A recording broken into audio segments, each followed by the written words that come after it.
KPCC ಹಾಗೂ KPCC ಪರಿಶಿಷ್ಟ ಜಾತಿ ವಿಭಾಗದ ಸಹಯೋಗದೊಂದಿಗೆ ರಾಜ್ಯಾಧ್ಯಕ್ಷರಾದ ಆರ್ ಧರ್ಮಸೇನರವರ ಹಾಗೂ ಜಿಬಿಎಯ ಜಿಲ್ಲಾಧ್ಯಕ್ಷರುಗಳಾದ ಕೆ ಸಂಪತ್ಕುಮಾರ್ ರವರು, ಕೋಗಿಲೆ ವೆಂಕಟೇಶ್ ರವರು, ಎಪಿಎಸ್ ರಾಜ ಕಾರ್ತಿಕ್ ರವರು, ಎಂ ಮೂರ್ತಿಯವರು, ಶ್ರೀಧರ್ ರವರ ನೇತೃತ್ವದಲ್ಲಿ ಇಂದು ಭಾರತ್ ಜೋಡೋ ಸಭಾಂಗಣದಲ್ಲಿ 135ನೇ ಬಿ.ಆರ್. ಅಂಬೇಡ್ಕರ್ ರವರ ಜನ್ಮದಿನಾಚರಣೆಯನ್ನು ಕಾರ್ಯಕ್ರಮವನ್ನು ಮಾಡಲಾಯಿತು.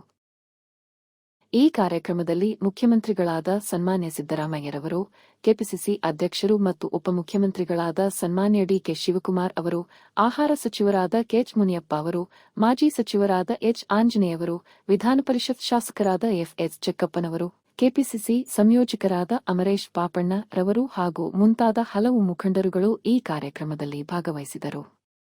135ನೇ ಅಂಬೇಡ್ಕರ್ ಜಯಂತಿಯ ಎಲ್ಲರಿಗೂ ಹಾರ್ದಿಕ ಶುಭಾಶಯಗಳು. ಇವತ್ತು ಜಿಬಿಎ ವಿಚಾರದಲ್ಲೂ ಕೂಡ ಟಿಕೆಟ್ಗಳನ್ನು ಕೇಳ್ತಕ್ಕಂಥವರೆಲ್ಲ ಭಾಳಷ್ಟು ಜನ ಬಂದು, ಆಕಾಂಕ್ಷಿಗಳು ಬಂದು ತಮ್ಮ ಅಭ್ಯರ್ಥಿಗಳ ಪರವಾಗಿ ಕೂಡ ಬಂದಿದ್ದಾರೆ ಅಂಬೇಡ್ಕರ್ ಜಯಂತಿ ಮತ್ತು ಜಿಬಿಎ ಚುನಾವಣೆಗಳಿಗೆ. ಸೊ ಹಾಗಾಗಿ ನೀವು ಬೆಂಬಲಿಸ್ತಕ್ಕಂಥ ಅಭ್ಯರ್ಥಿಗಳು ಕಾಂಗ್ರೆಸ್ ಪಕ್ಷದ ಅಭ್ಯರ್ಥಿಗಳಾಗಿ ತಾವು ಗೆಲ್ಸ್ಕೊಂಡು ಬರ್ತಕ್ಕಂಥ ಕೆಲಸ ಈ ಬೆಂಗಳೂರು ವ್ಯಾಪ್ತಿನಲ್ಲಾಗಲಿ ಅಂತಕ್ಕಂಥ ಒಂದು ಮಾತನ್ನು ಈ ಸಂದರ್ಭದಲ್ಲಿ ಹೇಳ್ತಾ, ಇವತ್ತು ಸಾಕಷ್ಟು ಸಂಖ್ಯೆಯ ಮಹಿಳೆಯರು ಎಲ್ಲರೂ ಕೂಡ ಬಂದಿದ್ದೀರಾ. ಮತ್ತು ನಿಮಗೂ ಕೂಡ ಭವಿಷ್ಯದಲ್ಲಿ ಒಳ್ಳೆಯದಾಗಲಿ. ಯಾಕೆ ಅಂತ ಹೇಳಿದ್ರೆ ಸೋನಿಯಾ ಗಾಂಧಿ ಮೇಡಮ್ ಅವರು ಇವತ್ತು ಏನು ಮೋದಿಯವರು 33% ತರ್ತಾ ಇದ್ದಾರೆ, ಇದನ್ನು ಮನಮೋಹನ್ ಸಿಂಗ್ ಅವರ ಕಾಲದಲ್ಲಿ 10 ವರ್ಷದ ಹಿಂದೆಯೇ ಮಾಡಬೇಕು ಅಂತೇಳಿ ಹೊರಟರು. ಇದೇ BJPಯವರು ಅದನ್ನು ವಿರೋಧ ಮಾಡಿ ಇವತ್ತು 33% ಈ ಬರ್ತಕ್ಕಂಥ 2028ನೇ ಚುನಾವಣೆಗೆ ಇಂಪ್ಲಿಮೆಂಟ್ ಮಾಡ್ತೀವಿ, 33% ಮಹಿಳೆಯರ ಮೀಸಲಾತಿ ಅಂತ ಹೇಳ್ತಾ ಇದ್ದಾರೆ. ಯಾವತ್ತೂ ಹೇಳ್ತೀನಿ, ಪ್ರತಿಯೊಂದು ವಿಚಾರವನ್ನು ವಿರೋಧ ಮಾಡಿದಂಥ BJPಯವರು ಇವತ್ತು ಅದೇ ವ್ಯವಸ್ಥೆಯಲ್ಲಿ ಹೋಗ್ತಾ ಇದ್ದಾರೆ. ಪ್ರತಿಯೊಂದು ಕೂಡ ಕಾಂಗ್ರೆಸ್ಸಿನ ಕೊಡುಗೆ ಅಂತ ಹೇಳೋಕ್ಕೆ ಇಷ್ಟಪಡ್ತೀನಿ. ನಾನು ಮಹಿಳೆಯರಿಗೆ ಭಾಳ ಸೂಕ್ಷ್ಮವಾಗಿ ಹೇಳ್ತೀನಿ, ಇದನ್ನು 10 ವರ್ಷಗಳ ಹಿಂದೆ ಮಾಡಬೇಕಿತ್ತು ನೀವು ಇವತ್ತು ಕೊಡೋರು. ಈ ಚಿಂತನೆ ಮನಮೋಹನ್ ಸಿಂಗ್ ಅವರ ಕಾಲದಲ್ಲಿ ಸೋನಿಯಾ ಗಾಂಧಿ ಅವರ ಕಾರ್ಯಕ್ರಮ, ಇದನ್ನು ನೀವು ಅರ್ಥ ಮಾಡ್ಕೊಳ್ಳಿ. ಇವತ್ತು ಎಷ್ಟು ಜನ ನಮಗೆ ವಯಸ್ಸಾಗ್ಬಿಟ್ಟಿದೆ, ಈಗ 10 ವರ್ಷದಿಂದ ಕೊಟ್ಟಿದ್ದಿದ್ರೆ ಎಷ್ಟು ಜನ ನೀವುಗಳೆಲ್ಲ ಬರೋದಕ್ಕೆ ಅವಕಾಶಗಳು ಇತ್ತು ಮಹಿಳೆಯರಿಗೆ. ಆಮೇಲೆ ನಾನು ಸಾಕಷ್ಟು ವಿಧಾನಸಭಾ ಕ್ಷೇತ್ರಗಳ ವ್ಯಾಪ್ತಿಯಲ್ಲಿ ನಾನು ನೋಡ್ತೀನಲ್ಲ, ಗಂಡಸರಿಗಿಂತ ಹೆಂಗಸರು ಮತದಾರರುಗಳೇ ಜಾಸ್ತಿ ಇದ್ದಾರೆ ಹಲವಾರು ಕ್ಷೇತ್ರಗಳಲ್ಲಿ. ಇವತ್ತು 500,000 ಇದ್ದಿದ್ದು ಇವತ್ತು 5,000 10,000 ಮಹಿಳಾ ಮತದಾರರುಗಳು ಜಾಸ್ತಿ ಆಗ್ತಾಯಿದ್ದಾರೆ. ಹಾಗಾಗಿ ಇದನ್ನೆಲ್ಲ ಮಹಿಳೆಯರು ಎಚ್ಚೆತ್ಕೊಳ್ಬೇಕು. ಕಾಂಗ್ರೆಸ್ ಕಾರ್ಯಕ್ರಮಗಳನ್ನು ವಿರೋಧ ಮಾಡಿ ಆನಂತರ ಮತ್ತೆ ಆ ಜನಾಭಿಪ್ರಾಯ ಮೂಡಿದ ಮೇಲೆ ಕೊಡ್ತಕ್ಕಂಥದ್ದು ಸೂಕ್ತ ಅಲ್ಲ. ನೀವು ಏನೇ ಮಾಡಿದ್ರೂ ಕೂಡ ಅದು ಕಾಂಗ್ರೆಸ್ ಕಾರ್ಯಕ್ರಮ ಅನ್ನೋದನ್ನ ಮಹಿಳೆಯರು ಎಚ್ಚೆತ್ಕೋಬೇಕು ಅಂತ ಹೇಳ್ತೀನಿ. 35ನೇ ಜಯಂತ್ಯೋತ್ಸವ ದಿನ ಅಂಗವಾಗಿ ಇಡೀ ರಾಜ್ಯ ಸಮಿತಿಯ ನಮ್ಮ ಕೆಪಿಸಿಸಿ ಸಮಿತಿಯ ಪರಿಶಿಷ್ಟ ಜಾತಿ ಪರಿಶಿಷ್ಟ ಪಂಗಡದ ನಮ್ಮ ಮುಖಂಡರ ಜೊತೆ ಈ ದಿನ ವಿಶೇಷವಾಗಿ ಕಾರ್ಯಕ್ರಮವನ್ನು ಹಂಚಿಕೊಂಡಿದ್ದು ತುಂಬ ಖುಷಿಯಾಯಿತು. ಇದೇ ರೀತಿ ನಮ್ಮ ಬಾಬಾ ಸಾಹೇಬರ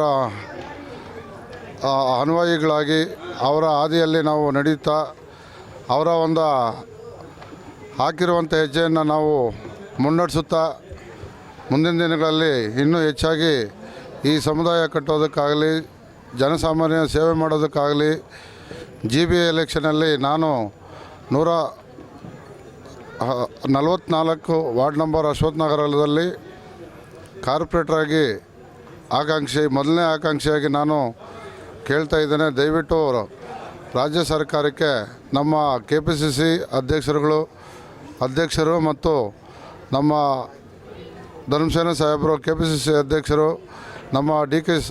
ಶಿವಕುಮಾರ್ ಸಾಹೇಬರು, ಅದೇ ರೀತಿ ನಮ್ಮ CM ಸಿದ್ದರಾಮಯ್ಯ ಸಾಹೇಬರು ಆಶೀರ್ವಾದದಿಂದ ಮುಂದಿನ ದಿನಗಳಲ್ಲಿ ನಾನು ನಮ್ಮ ವಾರ್ಡಿನ ನಮ್ಮ ಮುಖಂಡರುಗಳ ಜೊತೆ, ನಮ್ಮ ಹಿರಿಯರ ಜೊತೆ ಬೆರೆತು, ನಮ್ಮ ಸಮುದಾಯದ ನಾಯಕರುಗಳ ಜೊತೆ ಬೆರೆತು ಸಂಘಟನೆ ಪರವಾಗಿ, ಸಮುದಾಯ ಪರವಾಗಿ ಸೇವೆ ಮಾಡ್ತೇನೆ.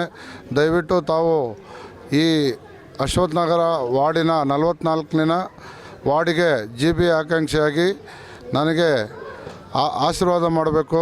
ತಮ್ಮೆಲ್ಲರ ಆಶೀರ್ವಾದ ನಮಗೆ ದಾರಿದೀಪವಾಗುತ್ತಂತ ಖುಷಿಪಡ್ತೇನೆ. ಕರ್ನಾಟಕ ಪರಿಶಿಷ್ಟ ಜಾತಿ ವಿಭಾಗ ಮತ್ತು ಕರ್ನಾಟಕ KPCC ವತಿಯಿಂದ ನಡೆದಂಥ 135ನೇ ಡಾಕ್ಟರ್ ಅಂಬೇಡ್ಕರ್ ಸಾಹೇಬರ ಜಯಂತ್ಯೋತ್ಸವಕ್ಕೆ ಎಲ್ಲರೂ ಸಹ 5 ಜಿಲ್ಲೆಗಳಿಂದ ವಿಶೇಷವಾಗಿ ಇವಾಗ ಏನು ನೀನು ಫೋಟೋ ನೋಡ್ತಿದ್ರೆ ಅವ್ರುಗಳಿಗೆಲ್ಲ ಬಸವರಾಜ್ಗೆ ಅಂಥವ್ರಿಗೆಲ್ಲ ಜವಾಬ್ದಾರಿ ಹಾಕಿದ್ರು KPCCಯಿಂದ.